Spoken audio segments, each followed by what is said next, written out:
TLP भी मिलेगी, क्यों परेशान होते हो?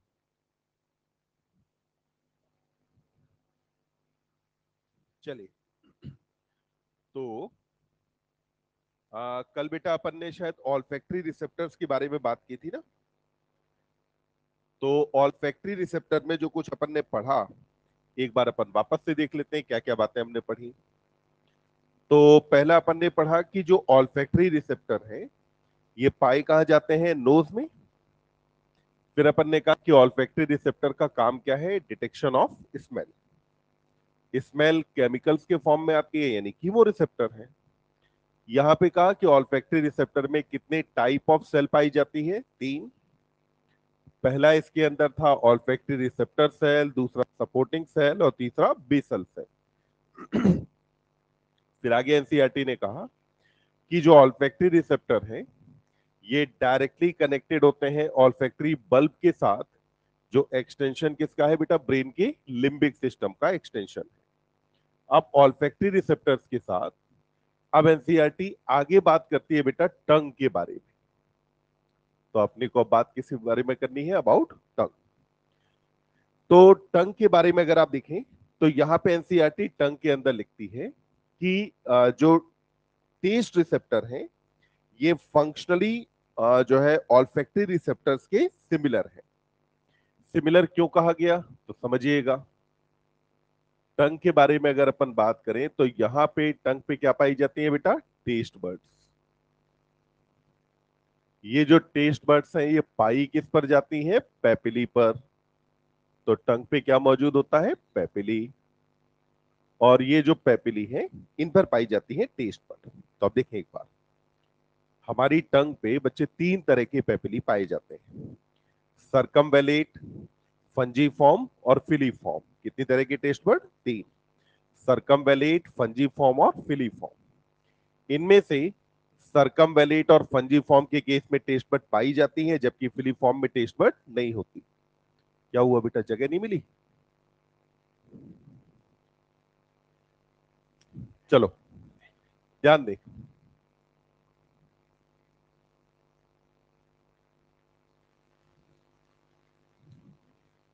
चलो अब ध्यान से एक बार सुनेंगे। देखिए, अपन ने कहा कि हमारी टंग पर ये जो पेपिली है, पेपिली बेटा पाई कहां जाते हैं, टंग पर। और पेपिली के टाइप कितने होते हैं अपने पास, तीन। पहले को आपने नाम दिया है सर्कमवेलिट। तो पहला पेपिली कौन सा हो गया, सर्कमवेलिट। दूसरा पेपिली कहा जाता है फंजीफॉर्म। और फंजीफॉर्म के बाद तीसरे पेपिली का नाम होता है फिलीफॉर्म। तो कितने पेपिली हो गए, तीन। सर्कमवेलिट, फंजीफॉर्म और फिलीफॉर्म। इनमें से जो सर्कमवेलिट और फंजीफॉर्म है इन दोनों पे टेस्ट बर्ड पाई जाती है, जबकि वहीं पर जो फिलीफॉर्म है विच आर मोस्ट न्यूमरस, सबसे ज्यादा नंबर बेटा किसका होता है, फिलीफॉर्म का। और ये जो फिलीफॉर्म पेपिली होते हैं इनके ऊपर टेस्ट बर्ड क्या होती है, एब्सेंट। तो अपन ने कहा कि यहाँ पे जो टेस्ट बर्ड्स हैं ये इसके पास एब्सेंट होती है। तो इसलिए जब अपन पढ़ेंगे डाइजेशन तो वहां एनसीईआरटी लिखती है कि tongue bear papillae, some of which bear taste bud. तो यानी कि जो पेपिली है इनमें से कुछ पर टेस्ट बर्ड पाई जाती है, कुछ पर क्यों कहा, क्योंकि ज्यादातर जिसका नंबर था वो फिलीफॉर्म था।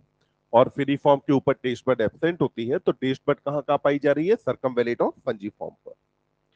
फिर आगे आपसे कहा कि जो टंग है इसमें जो रिसेप्टर्स पाए जाते हैं इन्हें कहा जाएगा गस्टेटरी रिसेप्टर। तो क्या कहा बेटा, गस्टेटरी रिसेप्टर।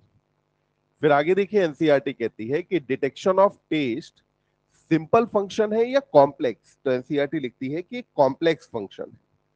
कॉम्प्लेक्स फंक्शन इसलिए कहा क्योंकि गस्टेटरी रिसेप्टर जो टेस्ट के बारे में पता लगाते हैं वो टेस्ट कितनी तरीके का है, चार। पहला कौन सा है बेटा, स्वीट।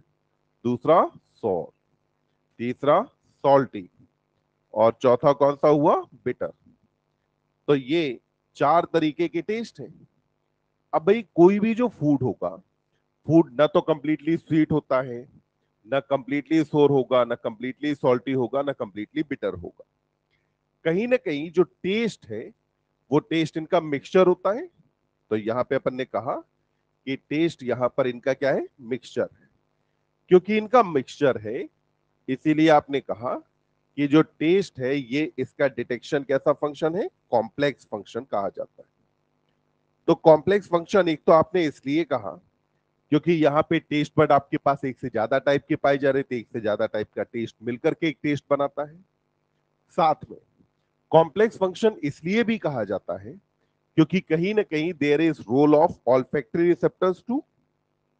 और किसका रोल होता है बेटा, ऑल्फैक्टरी रिसेप्टर्स का भी रोल होता है। तो कहीं ना कहीं टेस्ट के डिटेक्शन में ऑल्फैक्टरी रिसेप्टर्स का भी रोल है। तो इस वजह से भी आप बोल रहे हैं कि भाई जो टेस्ट का डिटेक्शन है ये अपने आप में फंक्शन कैसा है, कॉम्प्लेक्स है। तो कॉम्प्लेक्स फंक्शन कहा।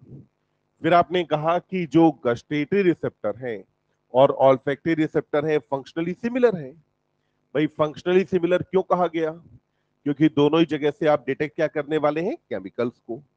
तो केमिकल्स को डिटेक्ट करेंगे, इसीलिए दोनों जगहों पर आपका कहा गया कि ये जो फंक्शन है ये फंक्शन कैसा है आपका बेटा। तो कहा गया कि सिमिलर फंक्शन है ऑल्फैक्टरी और गस्टेटरी रिसेप्टर्स का। अब यहां तक तो हुई गस्टेटरी रिसेप्टर के बारे में थोड़ी मोड़ी बात। अब आते हैं मेन कंटेंट पे। सेंसरी ऑर्गन में सबसे मेनली जो आपको बात करनी होती है वो बच्चे अपन बात करते हैं आई और ईयर के बारे में।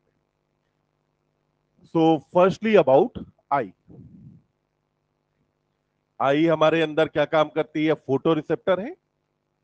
आई का आपके अंदर प्राइमरी फंक्शन क्या है कि आई आपके अंदर क्या परफॉर्म करती है, as a photo receptor.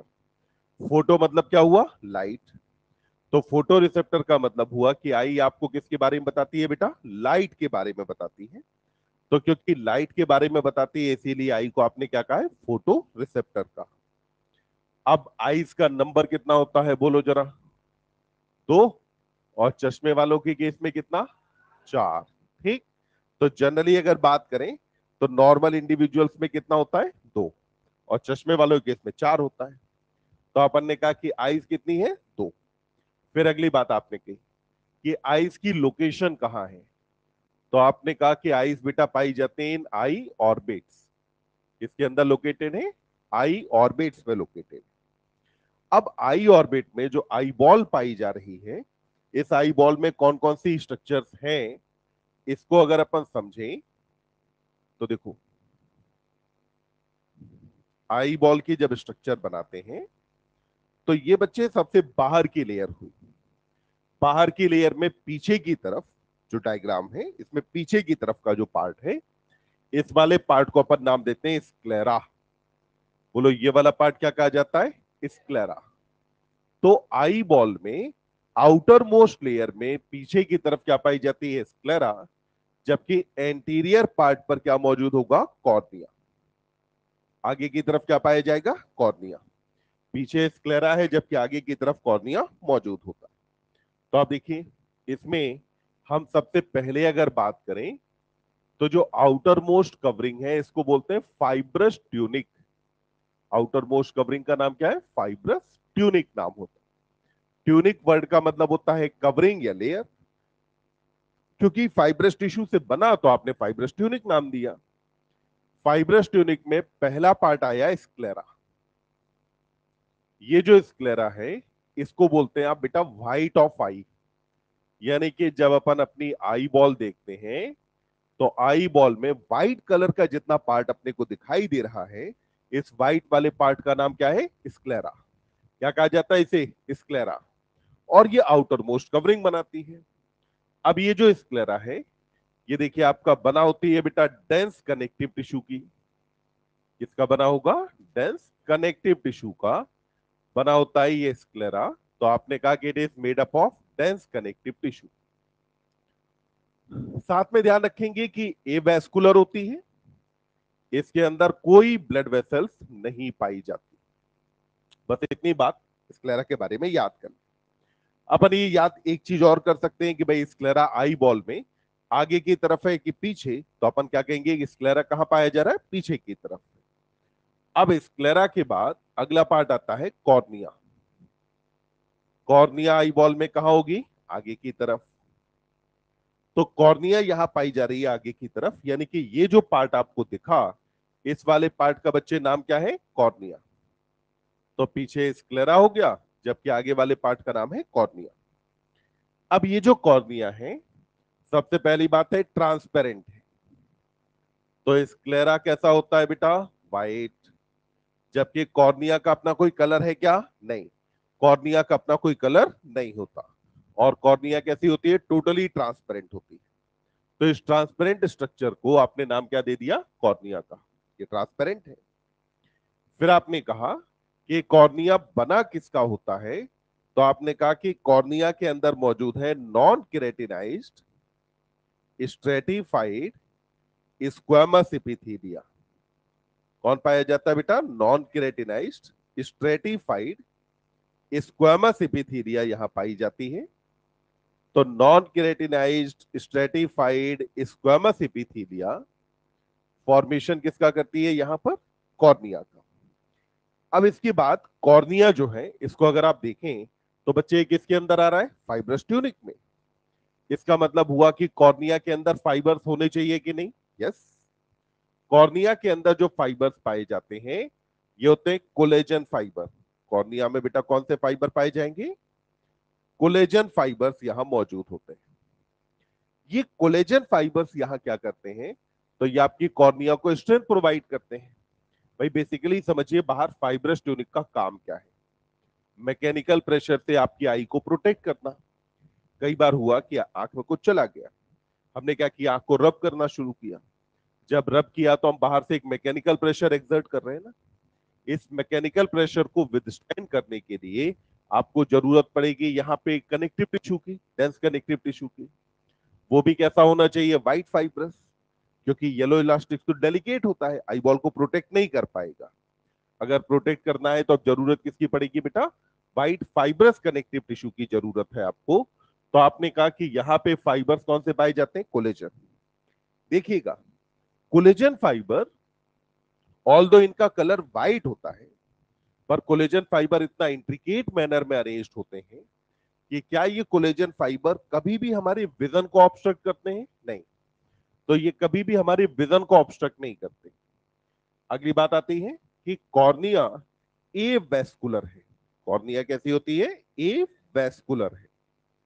A vascular का मतलब हुआ कि इसके अंदर ब्लड वेसल पाई जाती हैं कि नहीं? नहीं, इसके अंदर ब्लड वेसल्स नहीं पाई जाती।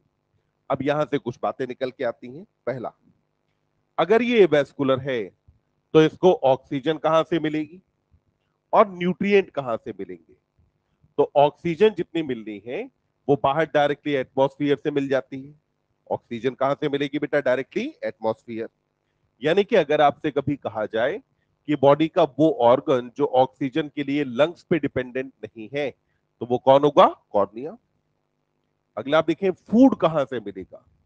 तो कॉर्निया के जस्ट पीछे की तरफ भी हम बात करेंगे, एक फ्लूइड मौजूद होता है जिसको बोलते हैं एक्वस ह्यूमर। यह एक्वस ह्यूमर कॉर्निया को फूड प्रोवाइड कर देगा। तो भाई कॉर्निया की अपनी रिक्वायरमेंट पूरी हो गई। अगली बात आती है कि कॉर्निया की एवेस्कुलर होने का मतलब है कि इसके अंदर ब्लड वेसल सेंटर नहीं करती।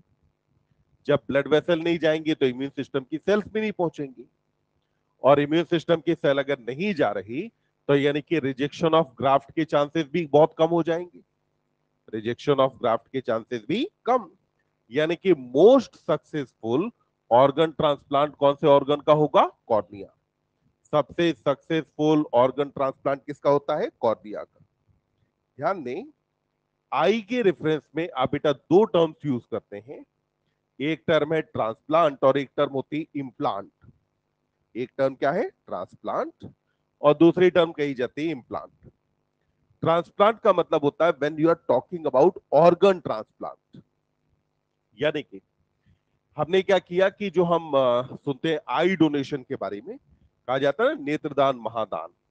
तो आई डोनेशन में ऐसा नहीं है कि हम पर्सन की पूरी आई बॉल निकालते हैं, नहीं। हमें उसमें से सिर्फ क्या चाहिए? कॉर्निया। और यही कॉर्निया है जो दूसरे पर्सन के अंदर ट्रांसफर की जा सकती है। अब बात आती है क्यों करेंगे ट्रांसफर?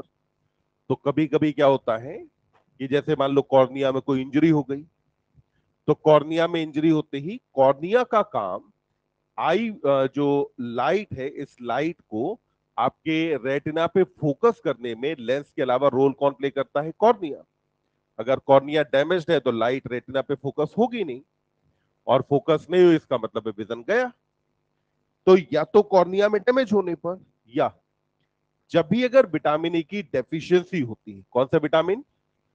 विटामिन ए का नाम क्या होता है? रेटिनॉल। विटामिन ए की जब थोड़ी सी डेफिशिएंसी होती है तो ये कॉज कराता है नाइट ब्लाइंडनेस। क्या हो जाती है? Night blindness. नाइट ब्लाइंडनेस यानी कि हिंदी में अपन बोलते हैं रतौंधी।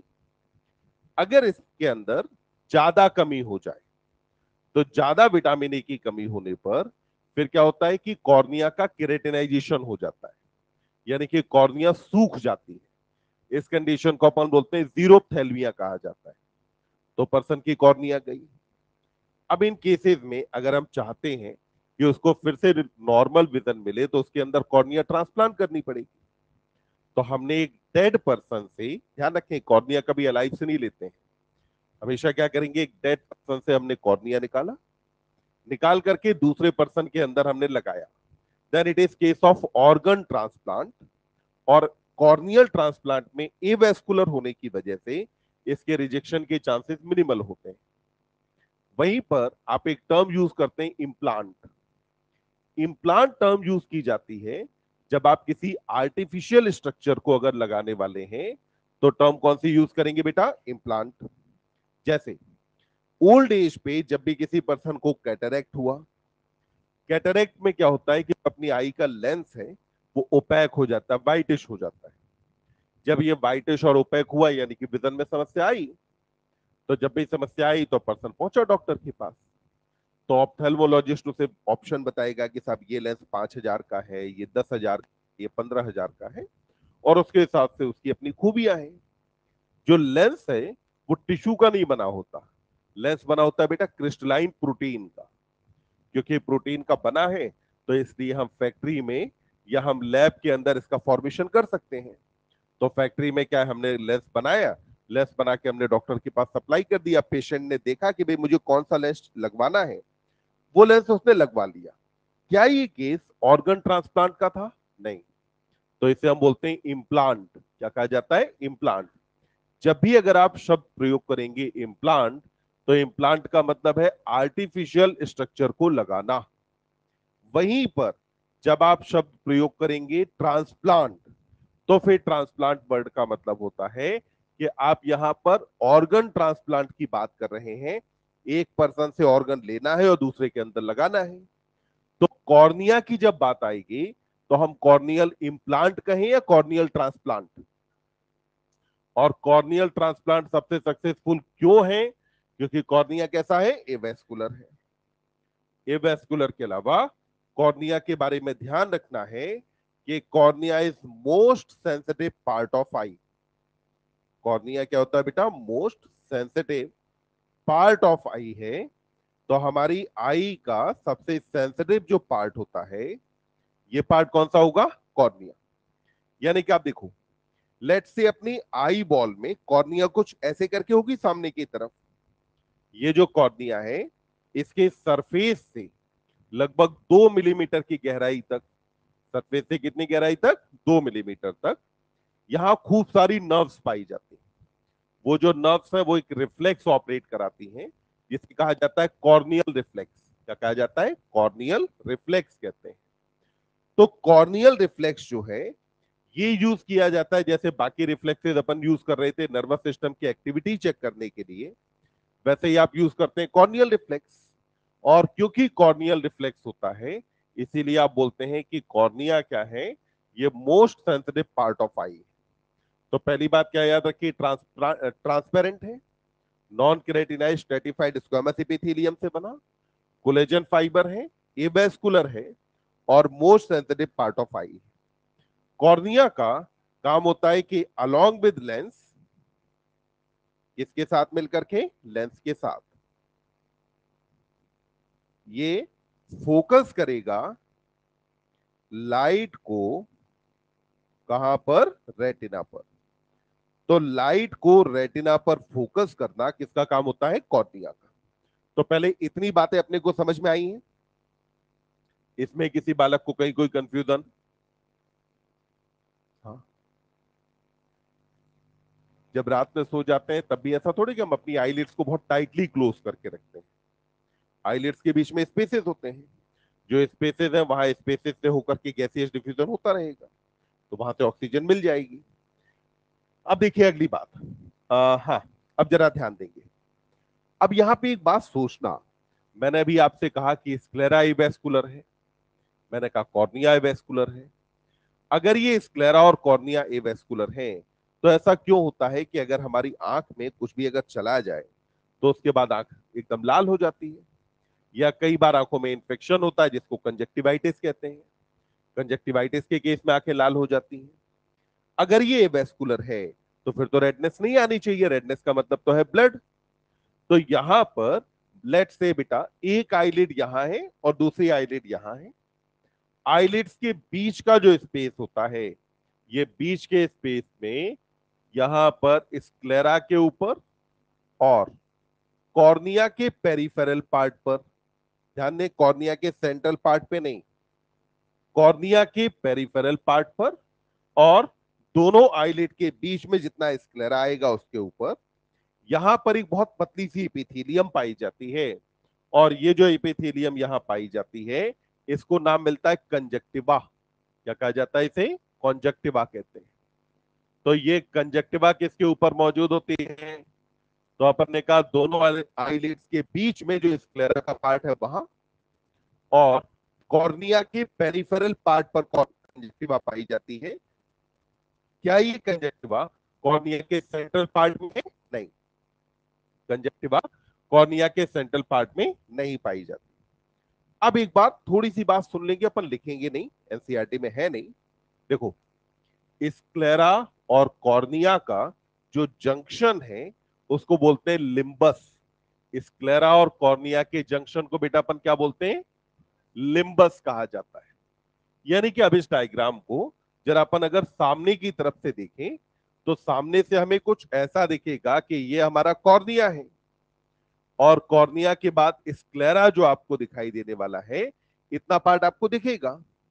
तो स्क्लेरा और कॉर्निया का जो जंक्शन है, उसे एक तो आप स्क्लेरोकॉर्नियल जंक्शन कह सकते हैं, दूसरा उसे नाम क्या दिया जाता है? लिम्बस। यहां लिम्बस पे पाई जाती है कैनाल। लिम्बस पे क्या मौजूद है? कैनाल प्रेजेंट होती है। ये जो कैनाल है, ये बेटा सर्कुलर होती है। ये कैनाल कैसी है? सर्कुलर कैनाल है। और क्योंकि ये सर्कुलर कैनाल है, और फिर अगर आपने आई बॉल का सेक्शन काटा, तो ये कैनाल आपको यहां पर एक एंड इसका ये दिखाई देगा और दूसरा एंड आपको ये दिखेगा। ये जो कैनाल यहां पर पाई जाती है, इस कैनाल को नाम मिलता है कैनाल ऑफ श्लेम। क्या कहा जाता है? कैनाल ऑफ श्लेम नाम दिया जाता है। तो ये जो कैनाल है, इसको अपन ने नाम क्या दिया है बेटा? कैनाल ऑफ श्लेम नाम दिया। तो जो कैनाल ऑफ श्लेम है, इसका काम है कि आई बॉल में जो एक्वस ह्यूमर है वो लगातार बनता रहता है।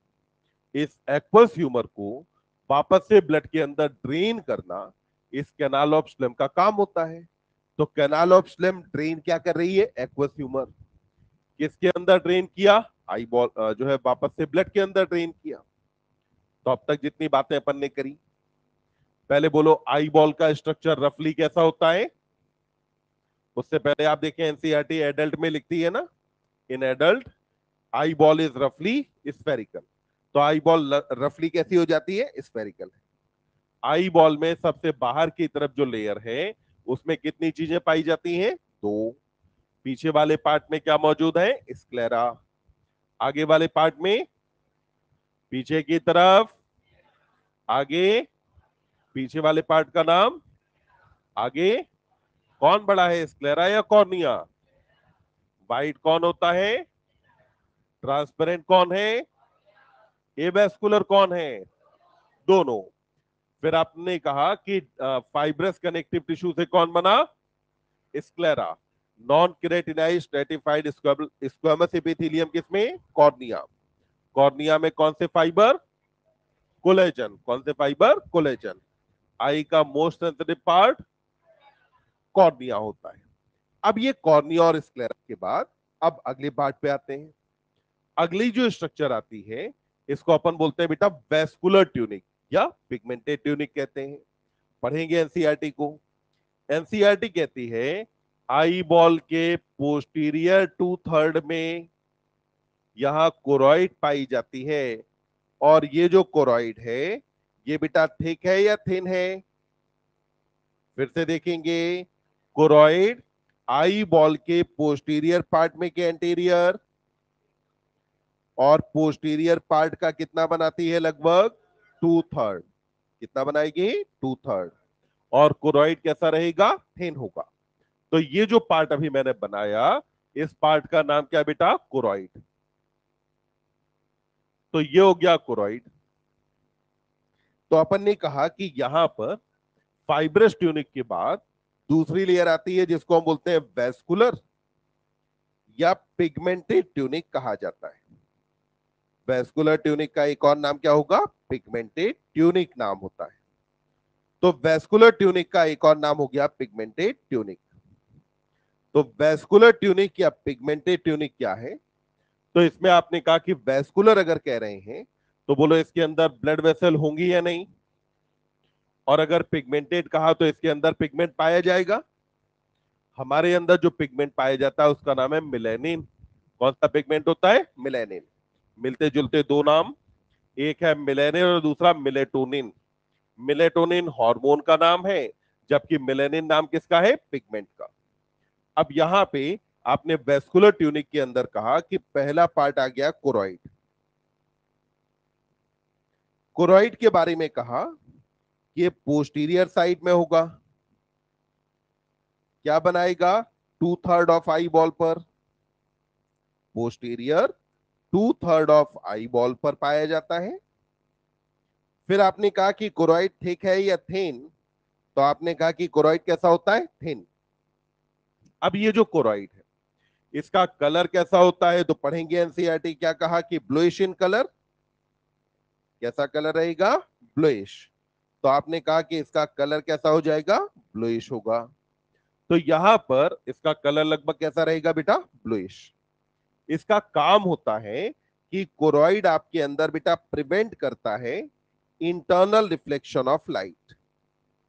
प्रिवेंट क्या करेगा? इंटरनल रिफ्लेक्शन ऑफ लाइट को प्रिवेंट करना काम होता है कोरॉइड का।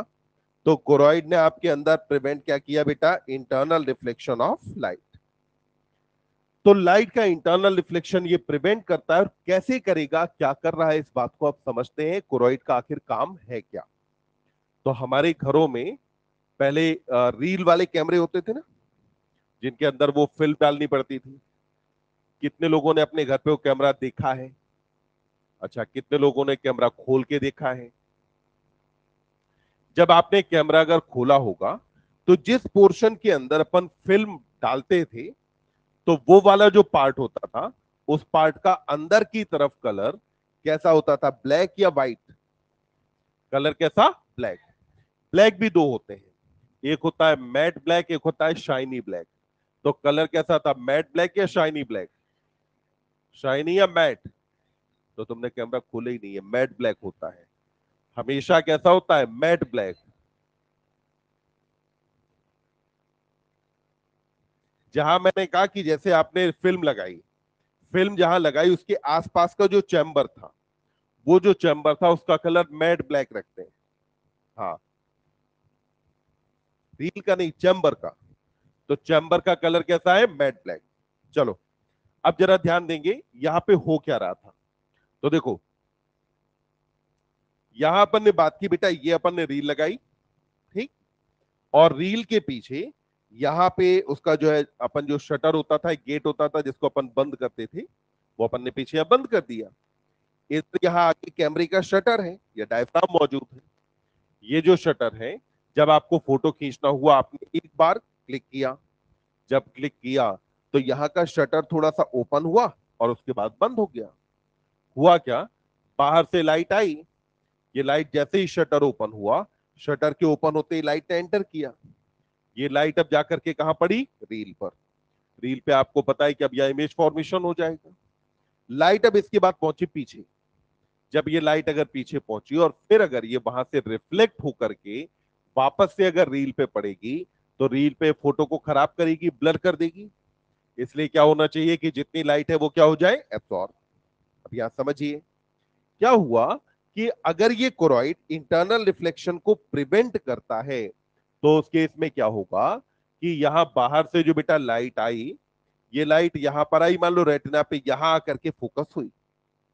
जब ये लाइट रेटिना पे यहां फोकस हुई तो इमेज फॉर्मेशन हो गया।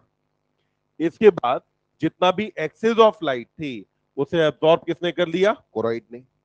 तो कोरॉइड ने क्या किया, इंटरनल रिफ्लेक्शन को रोक दिया।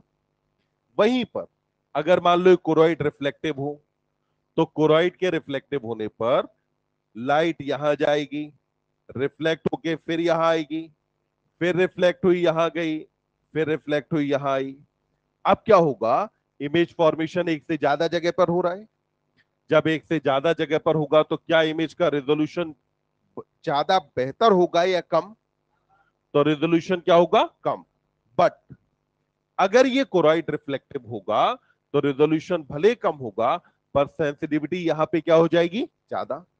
यानी कि आप समझिए जितनी लाइट आपके पास आ रही है, अभी आपने क्या किया कि ज्यादातर लाइट आपने बर्बाद कर दी, ये एब्जॉर्ब कर लिया आपने।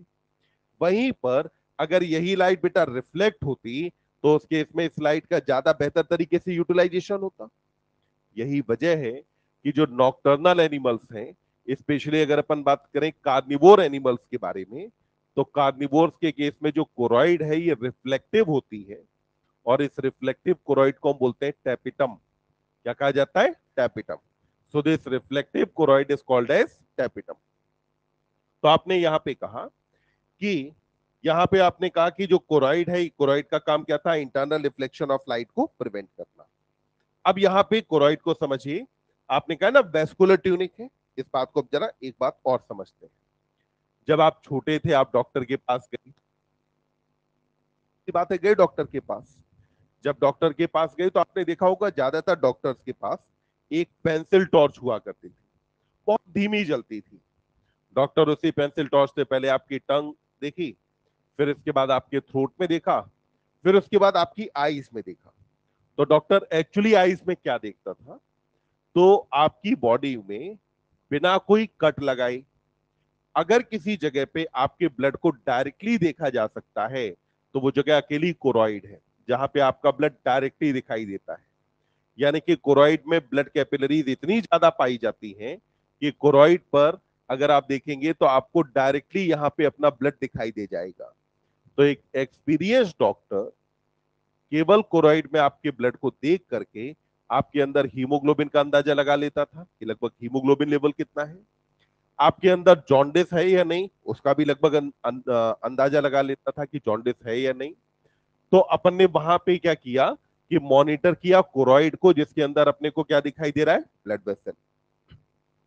एक और केस, जब भी अगर आप अपने किसी मित्र का, अपने फ्रेंड का, अपने अगर जो है अपने मोबाइल के कैमरे से आपने अगर पोर्ट्रेट फोटो खींचा होगा और फ्लैश ऑन करके, तो क्या होता है, रेड आई इफेक्ट आता है।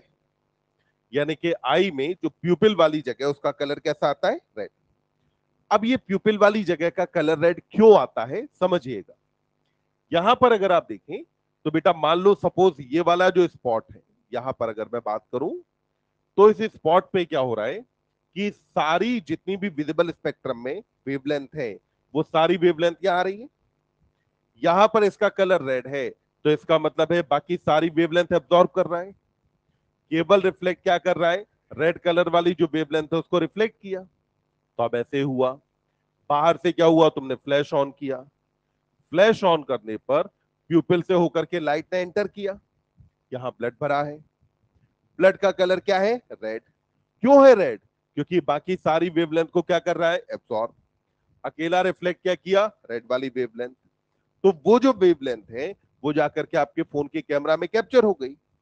और कैमरा में आपको पता है जो कई सारे टूल्स आते हैं उनमें से रेड आई रिमूवल टूल भी आता है।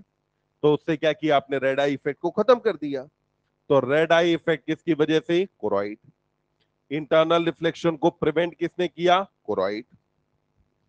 डॉक्टर ने जब आपके अंदर एग्जामिन किया तब भी आपके अंदर क्या देखा? कोरॉइड।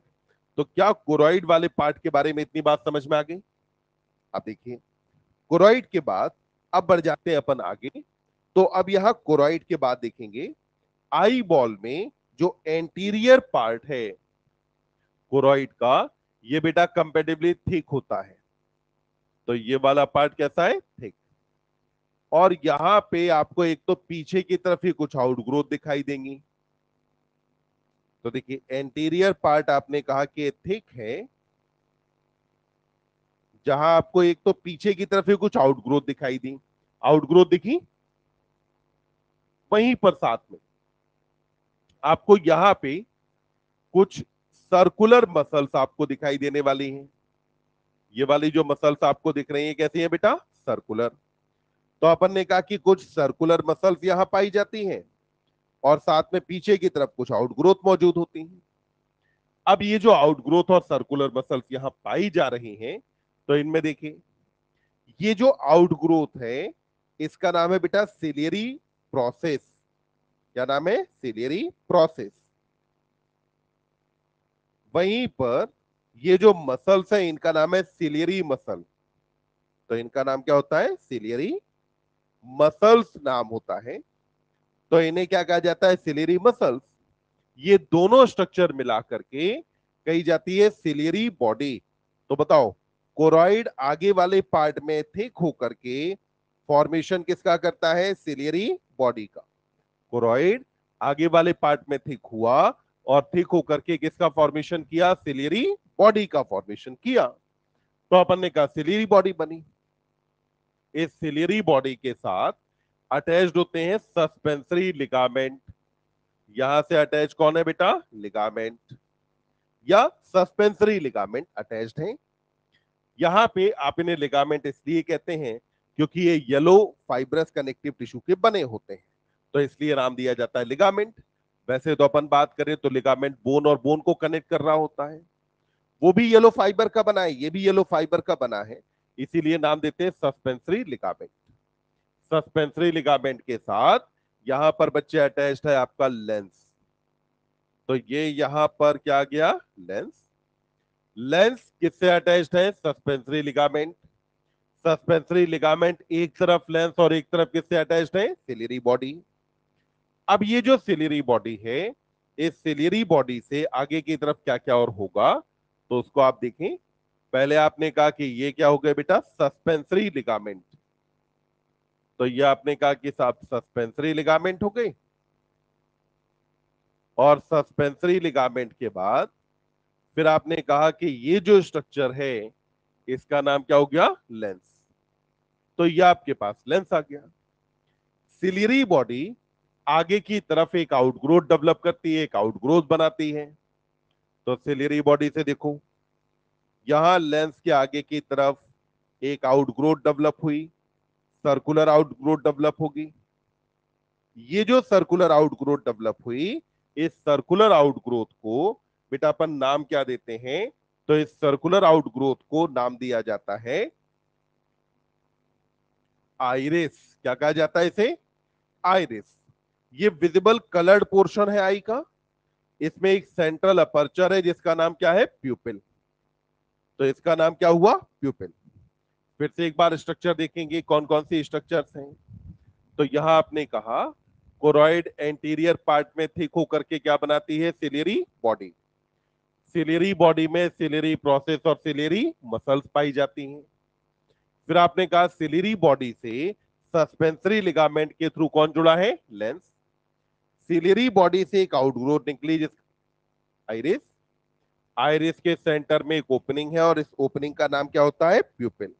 तो आइरिस के सेंटर में जो ओपनिंग है, इस ओपनिंग को बच्चे अपन ने नाम क्या दिया है? प्यूपिल हमने नाम दिया। अब ये जो स्ट्रक्चर्स हैं इनके बारे में एक बार बात कर लेते हैं। तो देखें,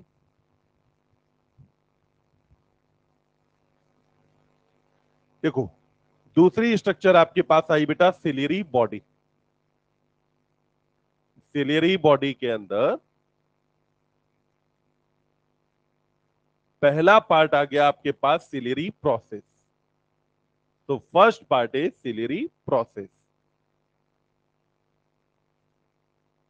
कहां है सिलेरी प्रोसेस? तो आप देखिए, आपने कहा कि जो सिलेरी प्रोसेस है ये इधर की तरफ आउटग्रोथ को आपने नाम दिया सिलेरी प्रोसेस। अब समझिएगा, लेंस से आगे का जो पार्ट होता है इसको बोलते हैं एक्वस चैम्बर, और लेंस के पीछे वाले पार्ट को कहा जाता है विट्रस चैम्बर। लेंस के आगे वाले पार्ट को क्या कहा? Aqueous chamber. और पीछे वाले पार्ट का नाम क्या है? Vitreous chamber. एक्वस चैम्बर के अंदर एक फ्लूइड भरा है जिसका नाम है एक्वस ह्यूमर।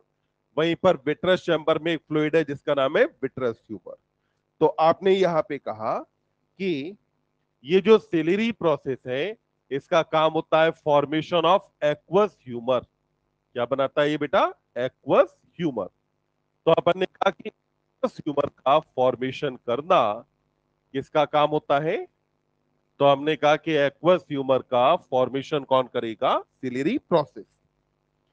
सिलेरी प्रोसेस के बाद दूसरी स्ट्रक्चर यहां पे है सिलेरी मसल। तो अगली स्ट्रक्चर हो जाती है यहां पर बेटा सिलेरी मसल।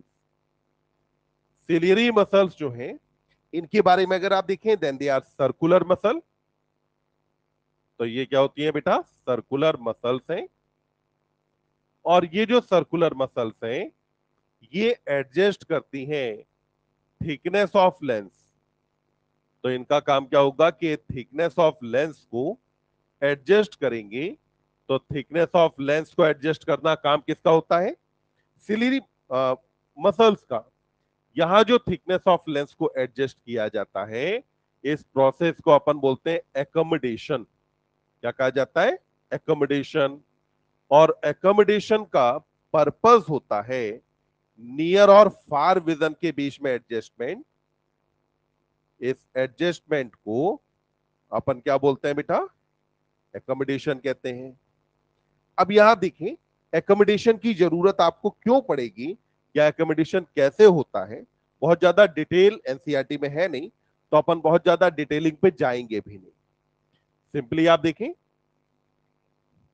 ये बच्चे आई बॉल, आई बॉल में आगे की तरफ आपने कहा ये वाला पार्ट हो गया कॉर्निया। फिर इसके बाद यहां पर ये हो गई सिलेरी बॉडी, और सिलेरी बॉडी के साथ अटैच्ड कौन है? लेंस। ये अरेंजमेंट है।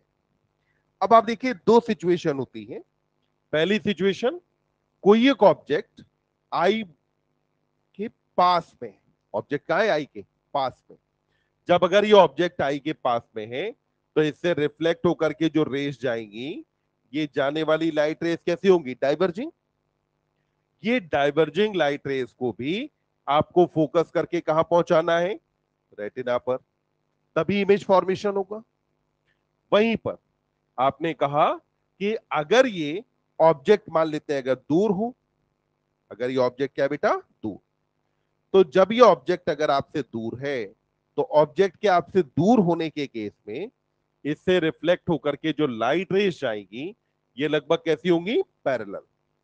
तो यानी कि आपने कहा कि यहां से रिफ्लेक्ट होकर के जो लाइट रेस गई ये लगभग कैसी हैं? पैरेलल है। अब इनको आपको फोकस करके कहां पहुंचाना है? रेटिना पर। भाई इमेज फॉर्मेशन तो तभी होगा। यानी कि पहले वाले केस में अगर आप देखें तो जबकि ऑब्जेक्ट अगर पास है, दूसरा केस जबकि ऑब्जेक्ट अगर दूर है, तो बताओ ज्यादा कन्वर्जेंस आपको कब चाहिए? जब ऑब्जेक्ट पास है या दूर? ऑब्जेक्ट अगर पास है तब कन्वर्जेंस ज्यादा चाहिए या दूर है तब कन्वर्जेंस ज्यादा चाहिए? पास वाले केस में क्योंकि लाइट रेज दूर जा रही है, आपको कन्वर्ज करके कहां पहुंचाना है? रेटिना पर। तो उस केस में कन्वर्जेंस क्या चाहिए? ज्यादा। वहीं अगर ये ऑब्जेक्ट आपसे दूर है तो अब आपको कन्वर्जेंस कंपेटिबली क्या चाहिए? कम। क्या दोनों केसेस में लेंस की थिकनेस बराबर होनी चाहिए? पहले वाला केस जब ऑब्जेक्ट अगर पास है तो अब लेंस की थिकनेस ज्यादा होनी चाहिए कि कम? दूसरा केस जब अगर लेंस आपसे काफी दूर है तो उस केस में लेंस की सॉरी ऑब्जेक्ट अगर दूर है तो लेंस की थिकनेस कंपेटिबली कम होनी चाहिए ज्यादा? तो आपने कहा कि अगर जो है पहला केस, अगर ऑब्जेक्ट नियर है तो पास होने पर लेंस कैसा होना चाहिए? थिन। तो यानी कि अपन ने कहा कि लेंस हमें कैसा चाहिए, थिन। वहीं पर कहा कि अगर ये ऑब्जेक्ट आपसे दूर है तो दूर हो, सॉरी, नियर है तो थिक चाहिए होगा। तो अपन ने कहा कि अगर ये नियर है तो पास में होने पर अपने को क्या चाहिए होगा बेटा, थिक लेंस। जबकि अगर ऑब्जेक्ट दूर है तो उसके इसमें लेंस अब आपको कैसा चाहिए, थिन। तो लेंस की थिकनेस को एडजस्ट करना काम किसका होता है, सिलियरी मसल्स का काम है। कैसे करते हैं वो मैकेनिज्म पे ना आज तक कभी क्वेश्चन पूछा गया, और उसको समझना अपने आप में आधे घंटे का कार्यक्रम है, तो अपन उसको छोड़ रहे हैं। अगर आपको कभी समझना हो तो क्लास के बाहर अपन बात कर सकते हैं।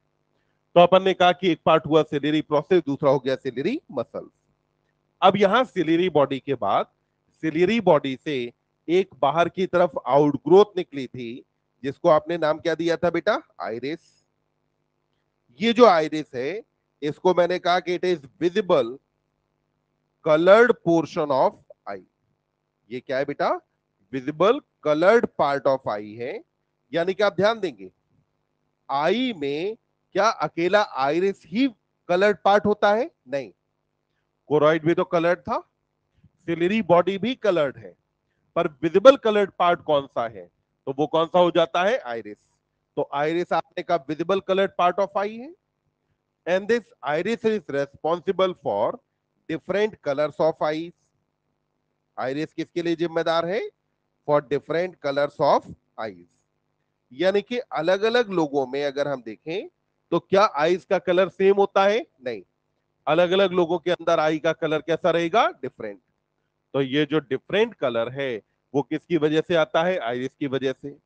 किसी के केस में ब्लैक आपको दिखाई देगा, किसी के केस में ब्राउन है, ब्लू है, ग्रीन है, जो अलग अलग कलर शेड हमको दिखाई देते हैं वो किसकी वजह से आते हैं, आइरिस की वजह से। ये जो आइरिस है, इस आइरिस के अंदर आपको बेटा दिखाई देगा यहां पर एक सेंट्रल अपर्चर। आइरिस में एक सेंट्रल अपर्चर था ना, और ये जो सेंट्रल अपर्चर है इसका नाम क्या है, प्यूपिल। आइरिस में सेंट्रल अपर्चर का नाम क्या है, प्यूपिल। ये जो प्यूपिल है इसके बारे में ध्यान रखना, प्यूपिल is the only place from which light can enter in eye ball. ये अकेली जगह है जहां से लाइट एंटर करती है आई बॉल में। यानी कि क्या प्यूपिल के अलावा लाइट बाकी किसी जगह से आई बॉल में जा सकती है, नहीं, केवल और केवल कहां से जाएगी, तो आपने कहा केवल एंटर कहां से करेगी, प्यूपिल से। अगला, ये जो प्यूपिल है इस प्यूपिल का diameter can be adjusted bye muscles of iris. तो डायमीटर को एडजस्ट कौन करता है बेटा, मसल्स ऑफ आइरिस। तो आइरिस की जो मसल्स हैं ये डायमीटर किसका एडजस्ट करेंगी, प्यूपिल का। तो प्यूपिल के डायमीटर को एडजस्ट करना काम किसका है, आइरिस की मसल्स का। प्यूपिल अकेली जगह है जहां से लाइट एंटर कहां करती है, आई बॉल में, बाकी किसी भी जगह से लाइट आई बॉल के अंदर एंटर नहीं कर सकती। तो अपन ने कहा कि सेंट्रल अपर्चर क्या है, प्यूपिल। अब यह देखिए, प्यूपिल का भी जो साइज है उसको एडजस्ट किया जाता है। प्यूपिल का साइज क्यों एडजस्ट करना है, तो पहला केस, जबकि अगर मान लो आसपास लाइट कम है यानी कि लो लाइट है, और दूसरा केस जबकि आसपास लाइट कंपेटिवली ज्यादा है यानी कि ब्राइट लाइट है। अब आप चाहेंगे कि लो लाइट के केस में ज्यादा से ज्यादा लाइट आई बॉल में एंटर करे, जबकि ब्राइट लाइट में आप चाहोगे कि कम लाइट ही आई बॉल के अंदर एंटर करे। तो अब यहां पर लो लाइट के केस में क्या होना चाहिए, तो मान लो आपका जो आइरिस है, ये आइरिस अपन मान लेते हैं इतना बड़ा है, दोनों केसेस में आइरिस अपने पास इतना बड़ा, सेम साइज है आइरिस का। अब यहां आइरिस में लो लाइट में आपको क्या चाहिए कि प्यूपिल का साइज कंपेटिबली क्या हो, ज्यादा, जबकि ब्राइट लाइट में आपको चाहिए कि प्यूपिल का साइज कंपेटिबली क्या हो, कम। कैसे एडजस्ट किया जाता है, तो यहां आइरिस में कुछ मसल्स पाई जाती हैं जो दो तरह की हैं। एक होती है रेडियल, अभी जो मैं बना रहा हूं ना, ये वाली मसल बेटा क्या कही जाती है? Radial muscle. तो पहले टाइप की मसल कही जाती है रेडियल मसल, और दूसरे टाइप की मसल यहां पाई जाती है जिसको हम बोलते हैं सर्कुलर मसल। तो सर्कुलर मसल यहां पे ऐसे करके प्रेजेंट होगी। तो ये जो मसल्स हैं इनको आपने क्या बोला बेटा? सर्कुलर मसल्स का। तो आप देखिए, आपने कहा दो टाइप की मसल जो है, इनमें से पहली हो गई आपके पास रेडियल मसल। पहले वाली मसल कौन सी है? रेडियल मसल्स हैं, ये हो गई। और ये वाली जो मसल है ये हो गई आपके पास बेटा सर्कुलर मसल। तो कितने टाइप की मसल्स हो गई? दो, रेडियल और सर्कुलर। अब आप देखिए, ध्यान आपको यह रखना है कि आइरिस का जो बाहर की बाउंड्री है वो फिक्स है। आइरिस की बाहर की बाउंड्री चेंज नहीं होगी। अब आइरिस की बाहर की बाउंड्री चेंज नहीं होनी, केवल साइज किसका चेंज होना है? प्यूपिल का। दोनों डायग्राम में कंपेयर करो। यहां पे रेडियल मसल बताओ कॉन्ट्रैक्टेड है कि रिलैक्स्ड? पहले इस वाले डायग्राम में देखेंगे, इसके कंपैरिजन में यहां पर जो रेडियल मसल है, ये रेडियल मसल बेटा कॉन्ट्रैक्ट है कि रिलैक्स? कितने बच्चों को ये बात अभी समझ नहीं आई कि कॉन्ट्रैक्टेड है? बोलो। चलो एक बात ध्यान दें, यहां पे अपन ने कहा कि देखो, इधर ये रेडियल मसल है ना, और यहां पे बेटा ये वाली रेडियल मसल है। दोनों केसेस में आप देखें, रेडियल मसल की लंबाई कम कहां है, पहले वाले डायग्राम में या दूसरे में? तो इसका मतलब हुआ कि रेडियल मसल कॉन्ट्रैक्ट कहां कर रही है? पहले वाले केस में। दूसरे तरीके से आप समझेंगे, आपको सेंट्रल अपर्चर को करना है बड़ा, बाहर वाली बाउंड्री को आप नहीं हिला सकते। तो सेंट्रल अपर्चर को अगर बड़ा करना है तो सेंटर से पकड़ के खींचना पड़ेगा। अगर खींचेंगे तो बोलो रेडियल मसल कॉन्ट्रैक्ट करेगी कि नहीं? यस। तो आपने कहा कि यहां पर रेडियल मसल क्या है बेटा? कॉन्ट्रैक्टेड। और जो सर्कुलर मसल है इसके जस्ट अपोजिट चलती है, तो सर्कुलर यहां पर क्या है? रिलैक्स्ड। अब इस वाले केस में आ जाते हैं, आपको पता है कि रेडियल मसल अब यहां पर क्या है? रिलैक्स्ड है। अब जरा सर्कुलर के केस में देखो, सर्कुलर मसल जब भी अगर पाई जाएगी तो लेट्स से ये जैसे एक ट्यूब है और इस ट्यूब की वॉल पर सर्कुलर मसल पाई जा रही है। ये सर्कुलर मसल जब अगर कॉन्ट्रैक्ट करेगी तो ट्यूब क्या होगी? नैरो हो जाएगी कि वाइड? मान लो ये ब्लड वेसल है और इस ब्लड वेसल की वॉल में सर्कुलर मसल है। अगर ये सर्कुलर मसल ने कॉन्ट्रैक्ट किया तो अब ये ब्लड वेसल नैरो होगी कि वाइड? नैरो। तो वैसे ही आप यहां पे मान के चलो प्यूपिल को, कि प्यूपिल भी क्या है? एक सेंट्रल ओपनिंग है ना, ब्लड वेसल जैसी स्ट्रक्चर। अगर यहां पर सर्कुलर मसल कॉन्ट्रैक्ट करेगी तो इसके कॉन्ट्रैक्ट करने पर इसे नैरो हो जाना चाहिए, यानी कि सर्कुलर मसल यहां क्या कर जाती है बेटा? कॉन्ट्रैक्ट। तो आपने कहा कि सर्कुलर मसल यहां क्या है? कॉन्ट्रैक्टेड है, जबकि रेडियल मसल क्या होती है? रिलैक्स्ड। अब ये लो लाइट और ब्राइट लाइट वाला एडजस्टमेंट हुआ। ऐसा क्यों होता है कि जब हम बाहर ब्राइट लाइट से एक कंपेटिवली कम लाइट वाले रूम में जाते हैं तो इनिशियली हमें कुछ नहीं दिखाई देता और थोड़े टाइम बाद अपने को दिखने लगता है। तो जब हम ब्राइट लाइट में थे तो कंडीशन ये थी, जब हम गए कमरे में जहां पे लाइट कम है, तो एक तो पहले ही लाइट कम है, उसमें भी प्यूपिल नैरो है, तो प्यूपिल के नैरो होने से अंदर लाइट जा रही थी और कम, तो आपको ज्यादा दिखाई नहीं दिया। थोड़े टाइम बाद अब यहां से कंडीशन कौन सी आ जाएगी? ये वाली। जब ये कंडीशन आएगी तो अब कुछ लाइट एंटर करने लगेगी। जब लाइट एंटर करने लगेगी तो रिजल्टेंट अब आपको चीजें कंपेटिबली दिखने लगेंगी। अब कहानी को अपोजिट कर देते हैं, यानी कि आप कम लाइट वाले रूम से अब आप ब्राइट वाली जगह पे गए। जब भी ऐसा होगा तो इस केस में क्या होगा कि यहां पे तो कम लाइट थी, तो कम लाइट आई बॉल के अंदर जा रही थी। अब ऐसे ही आप चले गए कहां पे? ब्राइट जगह पे। ब्राइट जगह पे गई तो अब ज्यादा लाइट आई में गई, ज्यादा लाइट जाएगी तो आपकी रेटिना को डैमेज कर सकती है। तो आपके अंदर एज अ रिफ्लेक्स आप अपनी आंखें बंद कर लेते हैं, ये अपनी आंखों पे हाथ रख लेते हैं। फिर थोड़े टाइम बाद क्या होता है कि आपका जो प्यूपिल है वो एडजस्ट हो जाता है, उसके बाद फिर आपको आगे दिक्कत नहीं होती। एक और बात ध्यान रखेंगे, सिंपैथेटिक नर्वस सिस्टम जो है वो भी बेटा क्या करता है, प्यूपिल को डायलेट कराता है। सिंपैथेटिक नर्वस सिस्टम प्यूपिल को क्या कराएगा, डायलेट, जबकि पैरासिम्पैथेटिक कराता है कंस्ट्रिक्ट। हालांकि इसके बारे में जो हम बात करेंगे वो अगले चैप्टर यानी कि केमिकल कोऑर्डिनेशन के अंदर बात करेंगे कि सिंपैथेटिक और पैरासिम्पैथेटिक ऐसा करता क्यों है।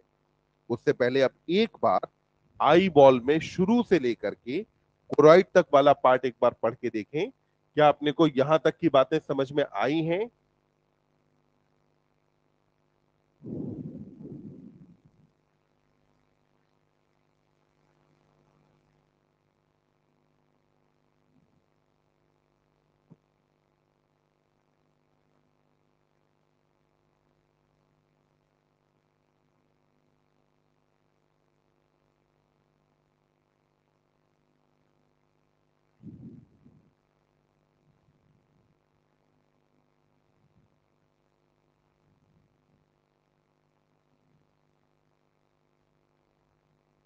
क्रिस्टलाइन लेंस हमने इसलिए कहा कि यहाँ जो प्रोटीन है, ये प्रोटीन कैसी होती है, क्रिस्टलाइन होती है। क्या बेटा?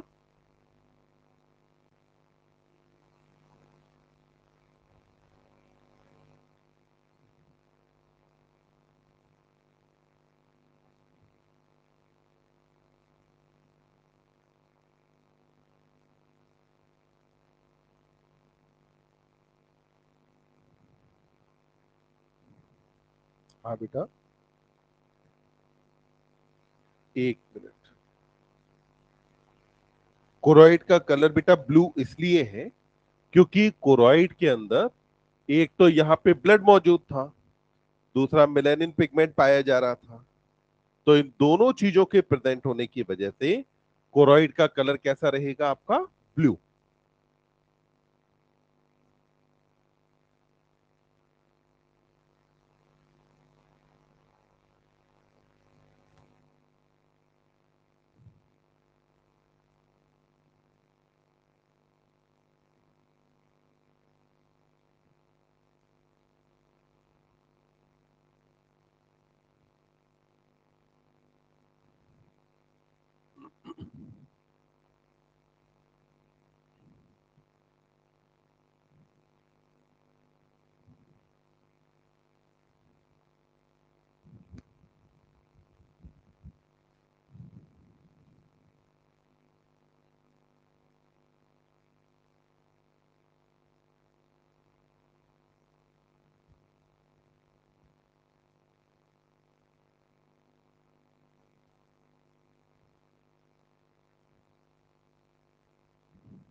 इतना पोर्शन बेटा पढ़ा, किसी बच्चे को इतने पोर्शन में कहीं समस्या?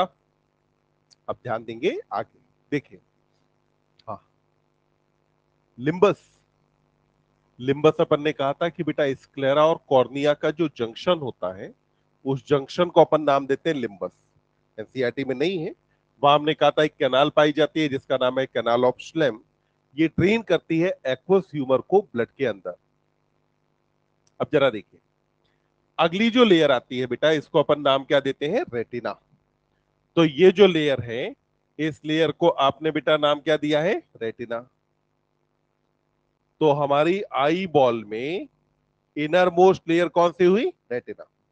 यानी कि अब यहां से क्वेश्चन पहला बनता है कि आई बॉल में आउटसाइड टू इनसाइड लेयर्स का करेक्ट सीक्वेंस क्या है।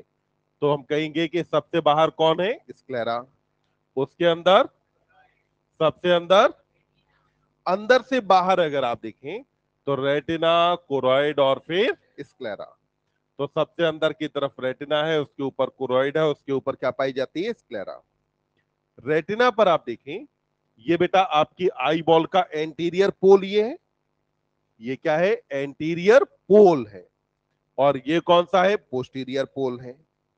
आई बॉल के पोस्टीरियर पोल पर आपको यहां एक येलो कलर का सर्कुलर पार्ट दिखाई देता है। इस येलो कलर्ड सर्कुलर पार्ट को हम बोलते हैं मैक्युला ल्यूटिया। क्या कहा जाता है? मैक्युला ल्यूटिया नाम दिया जाता है। इसे और कहा जाता है येलो स्पॉट। क्या कहा जाता है? Yellow spot. और इसका जो सेंट्रल पोर्शन है वो कंपैरेटिवली थिन होता है। तो इस थिन सेंट्रल पार्ट को आप नाम क्या देते हैं? फोविया। थिन सेंट्रल पार्ट को अपन ने नाम क्या दिया है? फोविया। वहीं पर आपको आई बॉल में ये जगह दिखाई देती है जिसको हम क्या बोलते हैं? Blind spot. जहां से ऑप्टिक नर्व निकल रही है और ब्लड वेसल एंटर कर रही है। तो अपन ने कहा कि ये क्या है? ऑप्टिक नर्व है। तो जहां से बच्चे ऑप्टिक नर्व बाहर निकल रही है और ब्लड वेसल एंटर कर रही हैं, वहां पे आई बॉल में क्या पाया जाता है? ब्लाइंड स्पॉट होता है। अब इन दोनों के बारे में बात करेंगे, पर अभी फिलहाल शुरुआत करते हैं रेटिना से। रेटिना में हमने कहा कि यहां पे 3 लेयर पाई जाती हैं। किसकी बेटा? न्यूरल सेल्स की। 3 लेयर कौन सी सेल्स की है? न्यूरल सेल्स की। यानी कि यहां पर नर्वस सिस्टम की सेल्स कितनी पाई जाती हैं? 3। या सेल्स की 3 लेयर्स होती हैं। अब ये जो सेल्स की 3 लेयर हैं, आप इसमें सेल्स के नाम जानते हैं। The first one is photo receptor, second is bipolar, and the third one is ganglionic. पहले का नाम क्या हुआ? फोटो रिसेप्टर, दूसरा बाइपोलर, तीसरा गैंग्लियोनिक सेल। ये 3 टाइप की सेल्स पाई जाती हैं। अब इनके अरेंजमेंट पर जरा ध्यान देंगे। अभी हम क्या करने वाले हैं? आई बॉल में से थोड़ा सा पोर्शन यहां लेकर के मैंने यहां पर कहा ये सबसे बाहर की तरफ वाला जो पार्ट हुआ, ये है बेटा स्क्लेरा। ये क्या है? स्क्लेरा। स्क्लेरा के बाद ये वाला जो पार्ट है इसका नाम क्या है? कोरॉइड। अब देखिए, कोरॉइड के बाद फिर आपने कहा कि इसके जस्ट अंदर की तरफ ये जो सेल लेयर पाई जाती है, ये है यहां फोटो रिसेप्टर सेल। ये कौन सी सेल है बेटा? फोटो रिसेप्टर सेल है। तो फोटो रिसेप्टर सेल्स किसके जस्ट अंदर की तरफ पाई जाती हैं? कोरॉइड के। फोटो रिसेप्टर के बाद दूसरे टाइप की अगली जो सेल आई यहां पर, इसका नाम है बाइपोलर। तो अगली सेल को आपने क्या बोला? Bipolar cell. तो फोटो रिसेप्टर सेल के बाद next one is bipolar cell. और बाइपोलर के बाद सबसे अंदर की तरफ कौन आता है? Ganglionic cell. तो सबसे अंदर वाली सेल को अपन ने क्या कहा? Ganglionic cell. तो innermost is called as ganglionic cell. Ganglionic cell से अंदर की तरफ यहां पर क्या आपका मौजूद है बेटा? Vitreous chamber. ये इसके अंदर की तरफ क्या है? विट्रस चैम्बर है।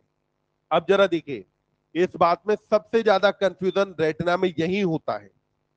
आई बॉल में बाहर से अंदर की तरफ रेटिना में सेल्स की लेयर का सीक्वेंस क्या है? तो बाहर ये है ना, ये कहा है? बाहर। और ये कहा? अंदर। इमेजिन करना, ये जितनी लेयर्स हैं, ये सारी लेयर एज इट इज यहां से शुरू हुई हैं और ऐसे घूमते हुए यहां पर पूरे में मौजूद हैं। तो इसका मतलब हुआ पूरे में सबसे बाहर की तरफ कौन सी सेल होगी? Photo receptor. उसके बाद बाइपोलर, उसके बाद ganglionic. Outer most cell layer का नाम photo receptor, second one is, and third one सबसे बाहर, सेकेंड, थर्ड सबसे बाहर, दूसरी और तीसरी सेल का नाम गैंग्लियोनिक। तो ये 3 सेल लेयर यहां पाई जाती है। अब जरा अपनी बुद्धि का प्रयोग करते हुए एक बात समझेंगे। देखो, यहां से जब बेटा अगर लाइट जाएगी, तो आप देखिएगा जरा, लाइट अगर गई तो लाइट यहां से ऐसे एंटर करती है ना, कि लाइट ऐसे करके जाएगी। यानी कि जब लाइट गई तो सबसे पहले लाइट किसके ऊपर पड़ी? कॉर्निया पर। कॉर्निया के बाद एक्वस चैम्बर, फिर कहां से गई? प्यूपिल, कहां पहुंची? लेंस, फिर कहां पहुंची? Vitreous chamber. विट्रस चैम्बर में जब पहुंची तो अब लाइट यहां से इधर की तरफ जाएगी ना, यानी कि लाइट सबसे पहले किस पे पड़ेगी? गैंग्लियोनिक, फिर उसके बाद बाइपोलर, फिर उसके बाद फोटो रिसेप्टर। लाइट सबसे पहले किस पे पड़ती है? गैंग्लियोनिक, उसके बाद बाइपोलर, उसके बाद फोटो रिसेप्टर। लाइट का सीक्वेंस क्या है? क्या लाइट फोटो रिसेप्टर पे सबसे पहले आती है? नहीं, लाइट सबसे पहले किस पे आई? गैंग्लियोनिक, फिर उसके बाद फोटो रिसेप्टर सेल। तो आपने यहां पे कहा कि अगर हम लाइट का अरेंजमेंट देखें कि लाइट कैसे कैसे ट्रेवल करती है, तो लाइट क्या हुआ कि जो बेटा है सबसे पहले ये कहा पहुंचे, तो आपने कहा कि लाइट पहले गई कॉर्निया पर, कॉर्निया से ये गई एक्वस चैम्बर में, एक्वस चैम्बर से अब ये कहां पहुंची? प्यूपिल। तो एक्वस चैम्बर से लाइट कहां पहुंच गई? प्यूपिल। प्यूपिल से अब ये पहुंची लेंस, लेंस से कहां गई? Vitreous chamber. विट्रस चैम्बर में पहुंचने के बाद अब ये लाइट पहले किस सेल पर आई बेटा? गैंग्लियोनिक। तो पहले कौन सी सेल आ गई? गैंग्लियोनिक। गैंग्लियोनिक सेल के बाद अब ये सेल किस, ये लाइट किस पे पहुंची? बाइपोलर। तो फिर आपने कहा अगली कौन सी आई? Bipolar cell. और बाइपोलर के बाद फिर आपने कहा कि यहां कौन सी आ जाएगी? Photo receptor cell. तो अगली जो सेल आई इसका नाम क्या था? Photo receptor cell. और फोटो रिसेप्टर के जस्ट बाहर आपको पता है कि यहां पाया जाता है कोरोइड, और कोरोइड का काम था लाइट को एब्जॉर्ब कर लेना। खत्म कहानी। लाइट अब इससे आगे की तरफ जाएगी क्या? नहीं। फिर समझिएगा, क्या आपके अंदर लाइट बेटा, क्या अपने अंदर यहां से ऐसे एंटर करती है? नहीं। लाइट के एंटर करने की एकमात्र जगह ये है। लाइट हमेशा केवल ऐसे करके ही जा सकती है, लाइट के पास और कोई रास्ता है ही नहीं। तो इसलिए क्या लाइट के अंदर एंटर करते टाइम ये फोटो रिसेप्टर के कांटेक्ट में सबसे पहले आएगी? नहीं। लाइट हमेशा सबसे पहले किसके कांटेक्ट में? गैंग्लियोनिक, फिर बाइपोलर, फिर कहां पहुंचेगी? फोटो रिसेप्टर सेल पर जाकर के लाइट पहुंचने वाली है। अब यहां आपने कहा कि यहां पर सेल्स कितने टाइप की पाई गई बेटा? तीन। अब ये तीन टाइप की जो न्यूरल सेल यहां पर हैं, इन तीन टाइप की न्यूरल सेल्स में आप देखें, आपने कहा कि पहले टाइप की सेल इसमें कही जाती है फोटो रिसेप्टर।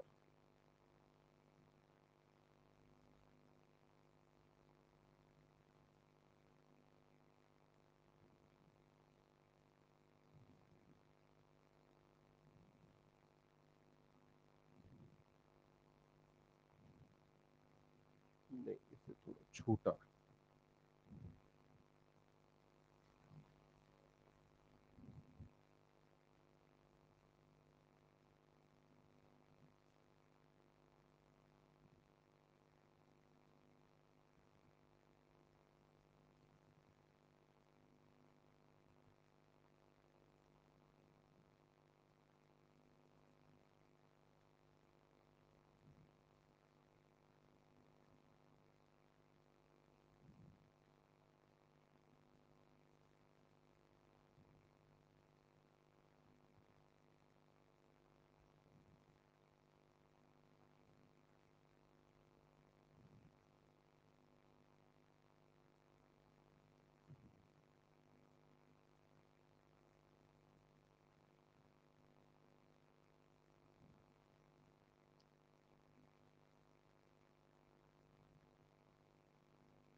चलिए, बस अब फिर जरा वापस से ध्यान देंगे।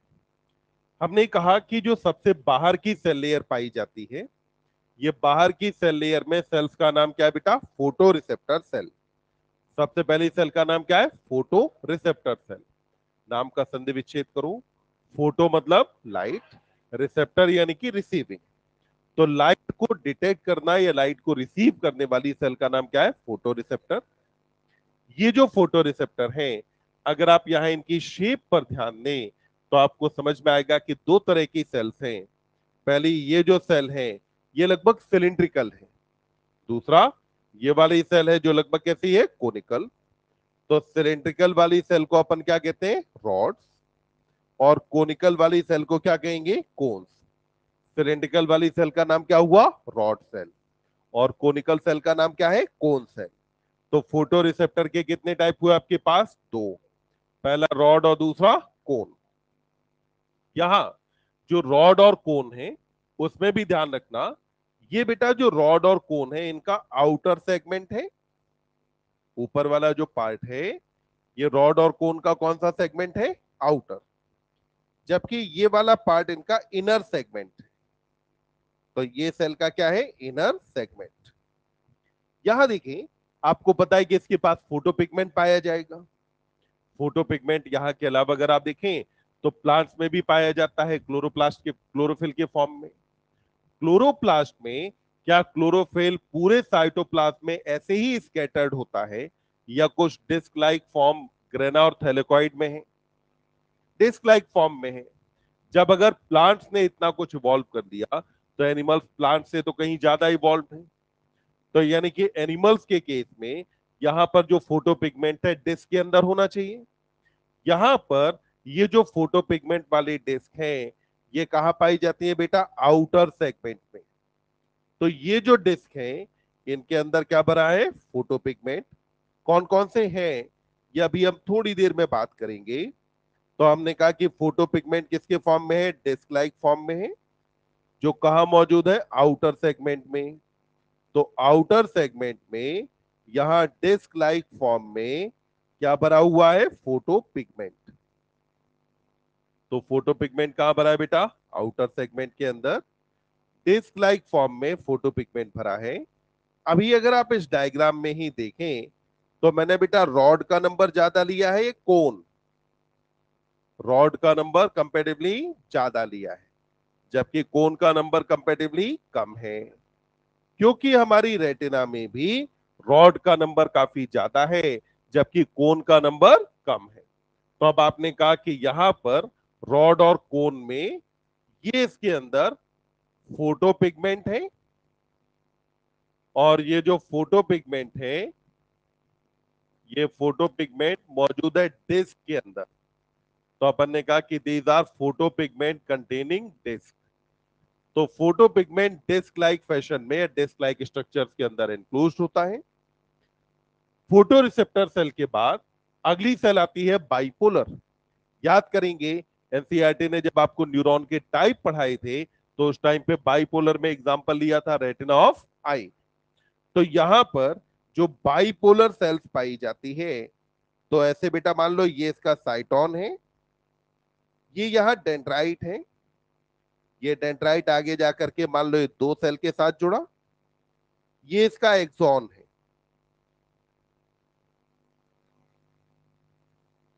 फिर आपने कहा एक और फोटो रिसेप्टर सेल ये है, ये इसके अंदर फोटो रिसेप्टर ऐसे जाके यहां कनेक्ट हुई और यहां कनेक्टेड है।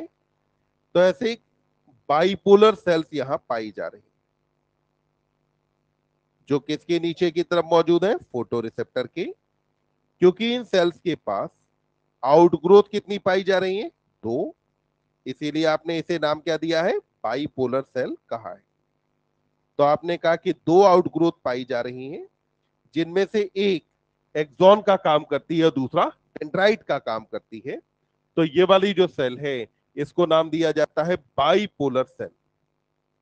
तो इस सेल को बेटा अपन क्या बोलते हैं? बाइपोलर सेल कहा जाता है। तो अपन ने कहा पहली कौन सी हो गई? Photo receptor. फोटो रिसेप्टर के बाद कौन आया? बाइपोलर। अब बाइपोलर के बाद देखिए अगली सेल यहां जो आती है इसका नाम है गैंग्लियोनिक सेल। सेल का साइटोन ये, एक डेंड्राइट मान लो ये हुआ, एक ये हुआ, ऐसे करके ये डेंड्राइट्स हैं और ये सेल का एक्सॉन है। ये सेल का क्या हो गया? एक्सॉन, जो यहां से इंफॉर्मेशन लेकर के दूर जाएगा। ऐसे ही आपको यहां पर एक गैंग्लियोनिक सेल इधर दिख रही है, ये इसके डेंड्राइट्स हैं, और यहां इसका एक्सॉन ये गया। ये जो इनके एक्सॉन हैं, ये आगे चल करके एक बंडल बना लेंगे, और जो बंडल यहां बनेगा इसी को अपन नाम क्या देंगे? Optic nerve. तो यहां पर ये वाली जो सेल है इसका नाम क्या बेटा? Ganglionic cell. तो इस वाली सेल को क्या नाम दिया आपने? Ganglionic cell. गैंग्लियोनिक सेल्स ने आपस में मिल करके फॉर्मेशन किसका किया है? ऑप्टिक नर्व का। आपस में मिलकर के क्या बनाते हैं इनके एक्सॉन? ऑप्टिक नर्व बनाते हैं। और क्या हमको पता है कि ऑप्टिक नर्व दूसरे नंबर की क्रेनियल नर्व है? तो optic nerve is second cranial nerve. तो सेकेंड नंबर की जो क्रेनियल नर्व है ये कौन सी हो जाती है? Optic nerve. तो it is second cranial nerve. तो अब आप देखें, हमने कहा कि रेटिना में सबसे बाहर फोटो रिसेप्टर है, उसके अंदर बाइपोलर, और सबसे अंदर की सेल लेयर का नाम क्या है? Ganglionic cell. अब पहले अपन बात करते हैं यहां पर कि अगर आप देखें, क्या फोटो रिसेप्टर का नंबर बाइपोलर के बराबर है या कम ज्यादा है? ज्यादा है ना, यानी कि बाइपोलर का नंबर कंपैरेटिवली कम। बाइपोलर के कंपैरिजन में गैंग्लियोनिक का नंबर कम है या बराबर? नंबर कम है। यानी कि आप समझना, आपके पास फोटो रिसेप्टर कितनी थी? यहां पे 6। इन 6 फोटो रिसेप्टर से इंफॉर्मेशन कितनी बाइपोलर सेल लाई? 4। फिर इनसे कितनी गैंग्लियोनिक सेल इंफॉर्मेशन लाई? 2। तो यहां पर ये जो इंफॉर्मेशन है इसका क्या हो रहा है? कन्वर्जेंस हो रहा है ना। इसका क्या हुआ? कन्वर्जेंस। यानी कि एक से ज्यादा फोटो रिसेप्टर एक बाइपोलर के साथ जुड़ती हैं, एक से ज्यादा बाइपोलर एक गैंग्लियोनिक सेल के साथ जुड़ती हैं। तो क्या रेटिना में फोटो रिसेप्टर, बाइपोलर और गैंग्लियोनिक का नंबर बराबर होता है? नहीं। सबसे ज्यादा नंबर किसका? फोटो रिसेप्टर, उसके बाद बाइपोलर, सबसे कम नंबर किसका? गैंग्लियोनिक सेल का। अब इसमें हम बात करते हैं बेटा अभी फोटो रिसेप्टर सेल के बारे में। तो देखिए, फोटो रिसेप्टर सेल के आपके पास बेटा टाइप कितने हैं? 2। कौन कौन से टाइप है? पहला आ जाता है रॉड्स, और दूसरा को कौन आ जाता है? कोन्स। क्या हमने डायग्राम में देखा कि रॉड्स का शेप सिलेंड्रिकल है? वहीं पर जो कोन्स है इनका शेप कैसा है? कोनिकल। तो रॉड्स का शेप कैसा है? सिलेंड्रिकल, और कोन्स का शेप कैसा हुआ? कोनिकल। अब यहां जो रॉड है इनका बेटा नंबर कंपेटिवली होता है ज्यादा, जबकि कोन का नंबर कंपेटिवली होता है कम। रॉड का नंबर रेटिना में लगभग 1200 लाख के आसपास होता है, जबकि कोन का नंबर लगभग 65 लाख के आसपास। तो रॉड का नंबर कितना हुआ? 1200 लाख। कोन कितने हुए? 65 लाख। बोलो नंबर किसका ज्यादा, रॉड या कोन? पर आपको नंबर याद नहीं रखना, आपको सिंपली इतना याद रख लेना है कि रॉड का नंबर कंपेटिवली ज्यादा, जबकि कोन का नंबर कंपेटिवली क्या रहेगा? कम। ये जो रॉड सेल है, रॉड सेल अगर आप देखें तो ये आपको लो लाइट में मदद करती है। लो लाइट का मतलब है, यहां हम बात कर रहे हैं ट्विलाइट के बारे में, और ट्विलाइट का मतलब होता है चंद्रमा और तारों की जो रोशनी है उसको अपन क्या बोलते हैं? ट्विलाइट। तो लो लाइट में जो विजन मिलता है इस विजन को क्या कहा जाता है बेटा? स्कोटॉपिक। पढ़ते जाएंगे एनसीईआरटी। विजन को क्या बोलते हैं? स्कोटॉपिक विजन कहते हैं। तो यहां जो विजन आपको मिलता है इसको अपन क्या बोलते हैं? स्कोटॉपिक। बताएं, स्कोटॉपिक विजन में क्या आपको कलर्स दिखाई देते हैं या इमेज ब्लैक एंड व्हाइट दिखती है? कलर दिखेंगे कि ब्लैक एंड व्हाइट?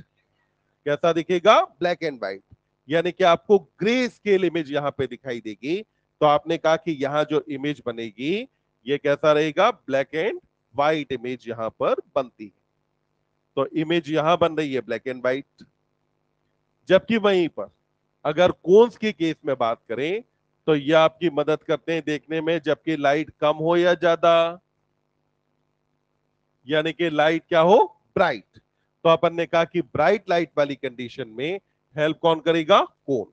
अब ब्राइट लाइट की कंडीशन में हेल्प करेगा तो जो विजन यहां आपको मिलता है इसको क्या बोलते हैं बेटा, फोटोपिक।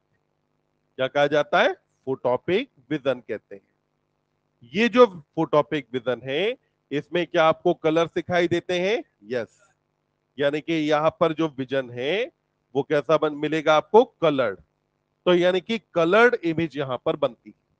अब मुझे सोच के बताएंगे, रॉड और कोन दोनों सेल में से सेंसिटिविटी किसकी ज्यादा है, रॉड की या कोन की? बोलो, सेंसिटिविटी किसकी ज्यादा, रॉड या कोन?